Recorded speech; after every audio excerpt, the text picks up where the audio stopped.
اعوذ باللہ من الشیطان الرجیم، بسم اللہ الرحمن الرحیم۔ میرے پیارے بہنوں اور بھائیوں، امید کرتی ہوں کہ آپ سب خیریت سے ہوں گے۔ دعا کرتی ہوں کہ اللہ پاک آپ کی تمام پریشانیوں دکھ تکلیفوں کو ختم کر دے، اللہ پاک آپ کے تمام صغیرہ کبیرہ گناہوں کو معاف کر دے۔ آج جو میں آپ کے ساتھ وظیفہ لے کر آئی ہوں، بہت ہی نایاب اور بہت ہی بلند و بالا اور بہت ہی اعلیٰ وظیفہ ہے۔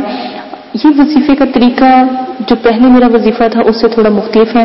تو آپ نے کیا کرنا ہے کہ اگر آپ کو کسی سے محبت ہے یا چاہت ہے، تو جو سامنے والا ہے، جو طالب ہے، اس کو تو چاہت ہے لیکن مطلوب جو ہے اس کو نہیں چاہتا یا نہیں اس کے عزت کرتا اور نہ ہی اس سے پیار کرتا ہے، تو یہ جو ہے خاص کر خواتین کے لیے ہوتا ہے۔ اگر شوہر کا مسئلہ ہو تو وہ خواتین کرے، اگر بیوی کا مسئلہ ہو تو پھر وہ شوہر کرے۔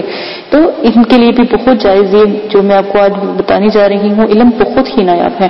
تو اس کا طریقہ پتہ کیا ہے؟ آپ نے کیا کرنا ہے کہ آپ نے یا تو اگر آپ فیملی میں ہو یعنی کہ گھر میں ہو اور اس گھر میں وہ چیز پہنچا سکتے ہو یا میٹھا کوئی پہنچا سکتے ہو، تو پھر آپ نے مٹھائی کے اوپر یا کسی میٹھی چیز کے اوپر دم کر کے تو یہ اس کو کھلانی ہے۔ تو انشاءاللہ اس کے اندر محبت کی جو بلندی ہے وہ باوقار ہو جائے گی، اور نمبر 2 اس کے اندر ایک ایسی آگ سی لگ جائے گی، جب تک وہ آپ سے ملے گا نہیں، جب تک آپ کے پاس نہیں آئے گا اس کو سکون نہیں آئے گا۔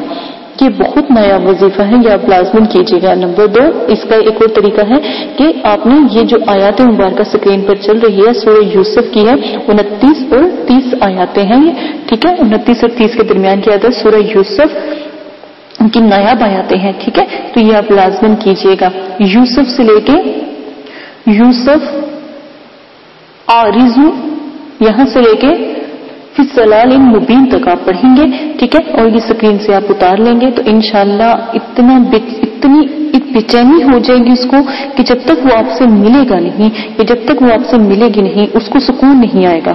نمبر 2 اگر آپ اسی سورت کی آیات کو کاغذ میں لپیٹ کر اپنے بازو پہ باندھ لو، ٹھیک ہے، اپنے بازو پہ پانی نہ لگنے دو، اپنے بازو پہ باندھ لو اور خوشبو تھوڑی سی لگا لو، تو آپ یقین کریں جب تک مطلوب یعنی کہ طالب کے پاس نہ پہنچ جائے، طلب کرنے والے کے پاس نہ پہنچ جائے، تب تک اس کو سکون نہیں آئے گا۔ دن رات کو اس کو ایسی بے چینی لگے گی اور اسی کی یاد ستائے گی۔ یہ بہت نیا وظیفہ ہے، لازمن کیجیے گا۔